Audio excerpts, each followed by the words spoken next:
이혼소장을 받기 직전에 허겁지겁 예금을 인출하여 현금화하시는 경우가 있는데요. 이러한 행동은 재산 분할을 방어함에 있어서 아무런 도움이 되지 않는다는 점 기억하시기 바랍니다.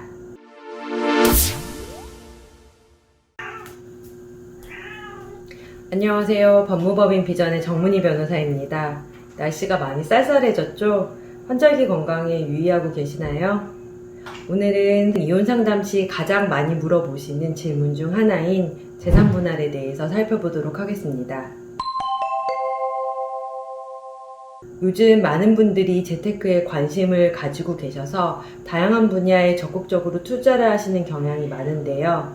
그래서 그런지 예전에는 재산 분할이라고 하면 부동산이나 예금 정도가 전부였는데 최근에는 주식이나 예술품까지 그 범위가 확대되고 있습니다. 특히 최근에 비트코인 광풍 이후에는 암호화폐까지 많이 거론되고 있는 상황입니다. 오늘은 각 재산별로 재산 분할 시 주의해야 할 점에 대해서 간략하게 살펴보도록 하겠습니다. 부부가 혼인생활 당시 취득한 내 집은 재산 분할 대상이 될 수 있습니다. 물론 혼인 중 취득한 건물이나 토지의 경우에도 마찬가지고요. 부부가 같이 지내는 집의 경우 그 존재가 명확하기 때문에 문제되는 경우가 없지만 상대방이 나 몰래 취득한 재산의 경우에는 문제가 발생할 수 있습니다. 특히 부부 사이가 악화된 경우에는 상대방이 어떤 재산을 얼만큼 갖고 있는지에 대해서 전혀 모르고 있는 경우가 많은데요. 이러한 경우 국토교통부에 사실조회를 하면 상대방이 소유한 부동산 내역에 대해서 파악할 수 있습니다. 이제 어디에 어떤 부동산이 있는지 알았으면 그 다음 스텝으로 부동산 가액에 대해서 파악해야 될 텐데요. 부동산의 경우 사실심, 변론 종결, 당시의 시세를 기준으로 재산 분할을 합니다. 아파트의 경우 실무에서는 KB부동산 시세의 평균 가격을 기준으로 시세를 파악하는데 이 경우 사이트에 들어가서 클릭 한 번으로 쉽게 시세를 알 수 있는데요.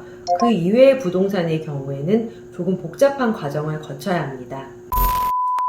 단독주택이나 빌라, 건물이나 토지의 경우에는 시세를 잡기 어렵기 때문에 감정을 통해서 시세를 평가해야 합니다. 이런 경우 감정 절차도 진행해야 되고 감정 비용도 발생해서 조금 번거롭습니다. 또한 실제 시세와 감정평가액이 차이가 큰 경우 그리고 이혼 소송이 오랜 기간 진행되어 재감정이 필요한 경우에는 또다시 감정 비용을 들여 재감정을 하기도 합니다. 그래도 요즘같이 부동산 시장이 큰 폭으로 변화하는 상황에서는 감정 비용과 수고를 들여서라도 재감정하는 것이 재산 분할에는 유리할 것입니다.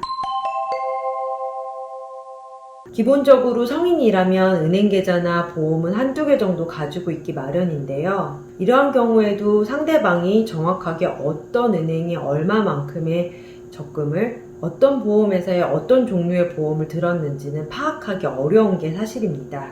예금의 경우 실무상 보통 국민, 신한, 우리은행 같이 주요 은행에 금융정보 제출 명령 신청을 하여 거래 내역을 파악합니다. 이러한 경우 법원에서는 특별한 사정이 없는 한 최근 3년치 거래 내역에 대해서 신청을 받아주고 있습니다. 보험의 경우 생명보험협회나 손해보험협회에 조회하여 상대방이 가입한 보험 내역을 확인하고요. 각 보험회사의 개별 보험 내용을 조회합니다. 예금이나 보험의 경우 혼인관계 파탄 시점을 기준으로 가액을 파악하는데요. 이혼소장 제출일이나 그 이전부터 별거가 진행되고 있었다면 별거일을 기준으로 가액을 파악합니다. 다만 이혼소장 제출 직전에 거액의 예금을 인출하여 현금화한 경우에는 법원에 정당한 사유를 소명하지 않는다면 잔존재산에 포함시켜버립니다. 가끔 금융거래 내역을 보면 이혼소장을 받기 직전에 허겁지겁 예금을 인출하여 현금화하시는 경우가 있는데요. 이러한 행동은 재산 분할을 방어함에 있어서 아무런 도움이 되지 않는다는 점 기억하시기 바랍니다. 주식의 경우 상대방이 어떤 주식을 얼만큼 가지고 있는지 잘 모르는 경우가 대부분입니다. 보통 이혼에 이르게 되는 경우 서로에 대한 신뢰가 바닥을 치기 때문에 상대방이 제출한 재산 목록에 대해서도 신뢰하는 경우가 굉장히 드물죠. 이러한 경우 상대방이 이용하는 증권사를 아는 경우 그 증권사에, 상대방이 이용하는 증권사를 모르는 경우에는 한국예탁결제원에 금융정보 제출 명령 신청을 하여 파악하는 방법이 있습니다. 주식의 경우 주식의 수는 혼인 파탄 시를 기준으로, 주식의 가액은 사실심 변론 종결 시의 증권거래소 종가를 기준으로 산정합니다. 예를 들어 이혼 소송을 제기한 날 100주를 보유하고 있고 주식의 종가가 10,000원이었는데 사실심 변론 종결 시에 주식을 처분하여 50주를 보유하고 있고 종가가 올라서 10만원이라고 한다면 재산 분할 대상이 되는 주식의 가액은 100주 곱하기 10만원, 즉 1000만원이 되는 것입니다. 앞서 말씀드린 경우는 상장 주식의 경우인데요. 비상장 주식의 경우에는 다른 방법으로 가액을 파악해야 합니다. 비상장 주식의 경우 시세가 형성될 만큼의 거래가 있었다면 그 시세대로 정할 수 있는데 그러한 경우는 많지 않습니다. 대부분 상대방이 대표인 1인 법인인 경우가 많기 때문에 이러한 경우 보통 법인의 순재산을 평가하고 이를 총 발행 주식수로 나누어 일주의 가격을 산정합니다. 절차가 조금 번거롭기는 하지만 상대방이 사업을 하는 경우에는 필수적으로 거쳐야 되는 절차임을 기억하시기 바랍니다. 유명 작가의 그림이나 사진 등 예술작품으로 재테크를 하시는 부부들이 많은데요. 이러한 경우도 재산 분할의 대상이 됩니다. 이러한 경우 재산 분할을 청구하는 사람이 작품의 존재와 가액에 대해서 입증해야 되는데요. 보통 구입 시점과 이혼 시점이 가깝다면 구입 가격으로 산정할 수 있지만 그 외의 경우에 대부분은 감정을 통해서 시세를 결정합니다. 최근 사건 중 유명 화가의 그림이 분할 대상 재산이라고 주장하면서 감정을 한 경우가 있었는데요. 감정 결과 위작임이 밝혀져 상대방과 당사자 모두가 깜짝 놀랐던 일이 있었습니다.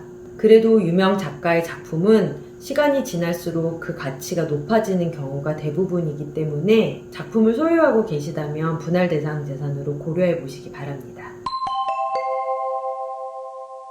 최근 비트코인 열풍 이후 가사 사건에서도 암호화폐가 등장하기 시작하는데요. 아직 암호화폐의 법적 성질에 대해서는 논의가 있지만 대체로 암호화폐의 재산적 가치에 대해서는 인정하는 분위기입니다. 가사 사건은 아니지만 최근 대법원에서 암호화폐의 재산적 가치를 인정하는 판례가 나오기도 했고 실무상으로 암호화폐의 재산적 가치를 인정하는 사례들이 늘어나고 있어 혼인 중 형성된 재산으로 취득한 암호화폐라면 재산 분할의 대상이 될 수 있습니다. 다만 암호화폐의 경우 예금이나 주식과는 달리 선례가 축적되지 않는 상황이라서 현황 파악 방법이라든지 가액 파악 방법 등에 있어서는 논란이 존재하는 상황이긴 합니다.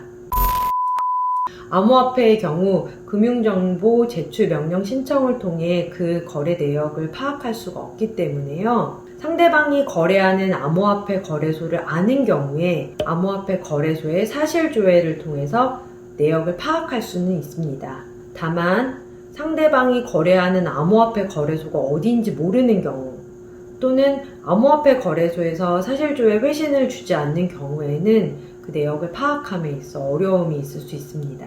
암호화폐의 가액을 정하는 경우도 아직 명확한 선례가 없지만 상장 주식과 비슷한 방법으로 상정하는 것이 타당해 보이긴 합니다.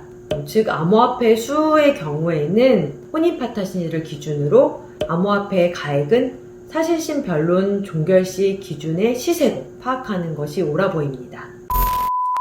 마지막으로 암호화폐의 경우 강제집행의 문제가 남을 수 있는데 현행법제상 개인의 전자지갑에 보관되어 있는 암호화폐의 경우 강제집행이 어려울 수 있으나 거래소의 전자지갑에 보관된 암호화폐의 경우에는 거래소에 대해 가지고 있는 암호화폐 출급 청구권을 압류하는 방식으로 강제집행하는 것이 가능해 보입니다.